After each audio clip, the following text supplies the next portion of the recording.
بسم الله الرحمن الرحيم. لو زرنا مكان مرة، هل ممكن نكرر الزيارة المكان ده أو نحب إن احنا نغير المكان ده؟ في ناس كتير لما بتروح مكان ممكن ما تكررش الزيارة للمكان ده، وممكن يحصل لها نوع من الإشباع أو الزهد من المكان ده.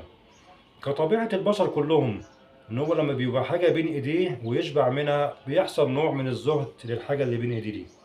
إلا مكان واحد لو زرته عمرك ما تتمنى انك تبعد عنه حتى لو لحظة.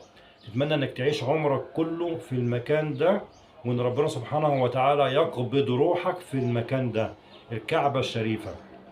الكعبة الشريفة اللي بنتمنى كلنا ان احنا نزورها في يوم من الايام، اللي بيزداد شوقنا ليها اكتر لو زرناها مرة، ونتمنى ان احنا نروحها مرات ومرات ومرات ومرات. ربنا يكتب زيارة بيت الله الحرام لكل مشتاق، اللهم امين.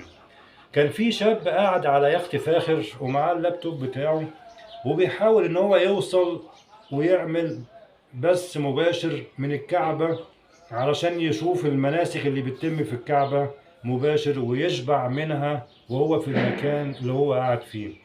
بالفعل عرف يوصل للبث المباشر اللي مذاع من الكعبة الشريفة، وقعد على اليخت بتاعه اللي هو عليه واستلقى على ظهره، وقعد يتمعن ويشبع عينيه وقلبه من الكعبة وجمال الكعبة والطواف اللي بيتم حوالين الكعبة دي.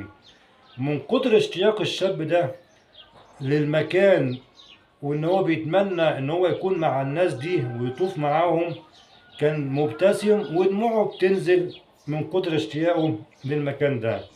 كان قاعد جنب الشاب ده راجل عجوز، ومركز جامد جدا مع الشاب، ومركز معاه وبيشوف رد فعله في كل حاجة بيعملها الشاب ده.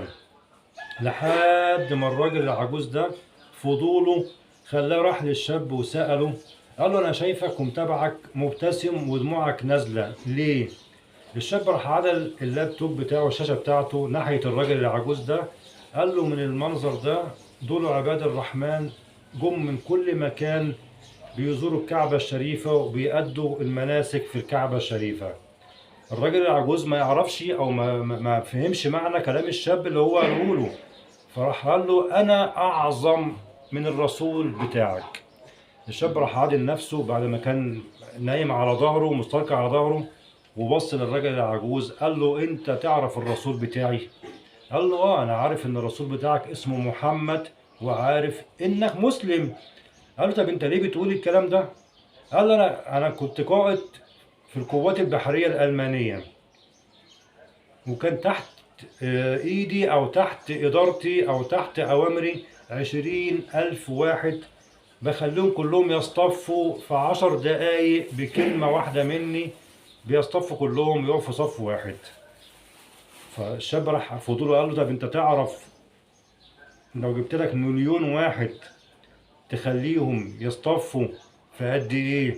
قال له لو تحت ادارتي او تحت قيادتي وانا اللي دربتهم ممكن اخليهم يصطفوا في ساعة واحدة بس. قال له طب لو 2,000,000 واحد؟ قال له صعب ان انا اسيطر عليهم لو مش تحت تدريب او تحت قيادتي. قال له طب لو كلهم مش من نفس المكان ولا نفس اللغة ولغات مختلفة وجنسيات مختلفة، هتعمل ايه معاهم؟ قال له صعب جدا ان انا اسيطر عليهم.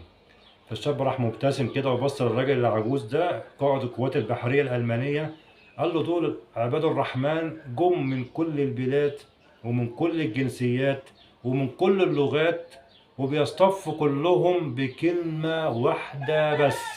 بعد أن يقيم الإمام الصلاة بيقول استووا اعتدلوا اصطفوا، كلهم بيصطفوا في صف واحد بس بكلمة من الإمام. 2,000,000 واحد جنسيات مختلفة بيصطفوا بكلمة واحدة بس. ده اللي علمهن الرسول الكريم صلى الله عليه وسلم، ده اللي علمهن سيدنا محمد، اللي انت بتقول ان انت احسن منه، اللي مات ولكن السنة بتاعته وتعاليمه وأوامره هتفضل قائمة إلى أن يرث الله الأرض ومن عليها. اللهم صل وسلم وزد وبارك على سيدنا محمد سيد الخلق أجمعين.